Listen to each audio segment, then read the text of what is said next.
নেমচুৰ দৰং জিলা সমিতিৰ কৰ্মশালা সম্পূৰ্ণ। উত্তৰ পূৰ্বাঞ্চলৰ সংখ্যালঘু ছাত্ৰ সন্থাৰ চমুকৈ নেমচুৰ দৰং জিলা সমিতিৰ কৰ্মশালা আয়োজন কৰা হয়। খাৰুপেটীয়া ৰয়েল একাডেমীত আজি নেমচুৰ দৰং জিলা সভাপতি সাবিনুৰ আলীৰ সভাপতিত্বত অনুষ্ঠিত হোৱা কৰ্মশালাত মুখ্য অতিথি হিচাপে উপস্থিত থাকে নেমচুৰ কেন্দ্ৰীয় সমিতিৰ সভাপতি বদৰুল ইছলাম। আমন্ত্ৰিত অতিথি হিচাপে উপস্থিত থাকে নেমচুৰ কেন্দ্ৰীয় সমিতিৰ সাধাৰণ সম্পাদক জিয়াউল হক, সাংগঠনিক সম্পাদক হাফিজ গিয়াছুদ্দিন আহমেদৰ লগতে বিশিষ্ট সমাজসেৱকসকল উপস্থিত থাকে। দৰং জিলা সমিতিৰ বিষয়ববীয়াসকলৰ লগতে জিলা সমিতিৰ অন্তৰ্গত বিভিন্ন আঞ্চলিক সমিতিৰ সভাপতি, সম্পাদক, কাৰ্যকৰী সভাপতিৰ উপস্থিতিত বিভিন্ন বিষয়ৰ ওপৰত বিতংভাৱে সাংগঠনিক আলোচনা কৰা হয়। অনাগত দিনত জিলা সমিতিৰ অন্তৰ্গত প্ৰত্যেকটি আঞ্চলিক সমিতিৰ সমাজত চলি থকা বিভিন্ন ধৰণৰ কুসংস্কাৰ নিৰ্মূল কৰিবলৈ সজাগতামূলক সভা অনুষ্ঠিত কৰিবলৈ জিলা সমিতিৰ তৰফৰ পৰা নিৰ্দেশ প্ৰেৰণ কৰে। নিষ্ঠা আৰু সততাৰে সংখ্যালঘু জাতিৰ হৈ কাম কৰি যোৱাটোৱেই হৈছে নেমচুৰ লক্ষ্য আৰু উদ্দেশ্য। জিলা সমিতিৰ বিষয়ববীয়াসকলে একত্ৰিতভাৱে সাংগঠনিক কাম কৰিবলৈ নিৰ্দেশ দিয়ে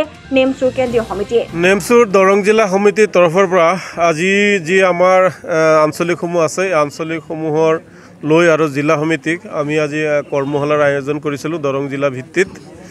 আৰু যিহেতু মই প্ৰতিষ্ঠাপক আৰু মোৰ কাৰ্যকাল বেছি দিন নাই, গতিকে মই থকালৈকে প্ৰতিখন জিলাতে একোটা কৰ্মশালা দিয়াৰ আয়োজন কৰিছোঁ, যাতে মই থকা অৱস্থাত মোৰ সপোনটো পূৰণ হয়।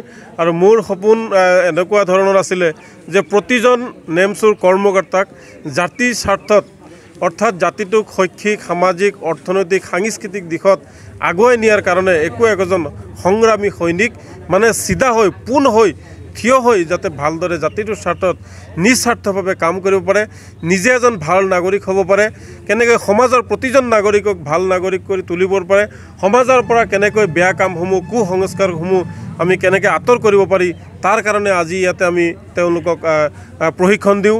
আৰু আগন্তুক দিনতো ইয়াতকৈ তিনিদিনীয়া কাৰ্যসূচীৰে হয়তো আমাৰ আগন্তুক দিনত কৰ্মশালা আয়োজন কৰা হ'ব।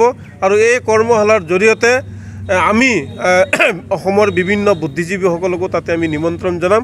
আৰু নেমচুৰ প্ৰতিজন সতীৰ্থক, নেমচুৰ প্ৰতিজন কৰ্মকৰ্তাই যাতে জাতিটোৰ শৈক্ষিক, সামাজিক, শান্তি, উন্নতি ইত্যাদি স্বাৰ্থত কাম কৰি তুলিব পাৰে, সমাজখনক যাতে আমি সংস্কাৰ কৰি তুলিব পাৰোঁ, পূৰ্বতকৈ আমাৰ ভৱিষ্যত প্ৰজন্মক কেনেকৈ আমি জাতিটোৰ স্বাৰ্থত কাম কৰিব, জাতিটোক কেনেকৈ আগুৱাই নিব, তাৰ বাবে আমি সংকল্পবদ্ধ হৈ, আমি একত্ৰিত হৈ আমি সকলোৱে ভাতৃত্ববোধেৰে যাতে আমি কাম কৰি যাব পাৰোঁ, তাৰ কাৰণে আমি যি আগন্তুক দিনত আৰু এটা কৰ্মশালাৰ আয়োজনৰ সিদ্ধান্ত।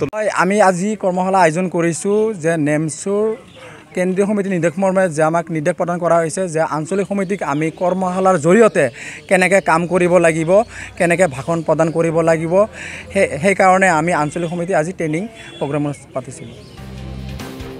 ধুলাৰ পৰা হাফিজ গিয়াছুদ্দিন আহমেদৰ ৰিপৰ্ট, নিউজ MT।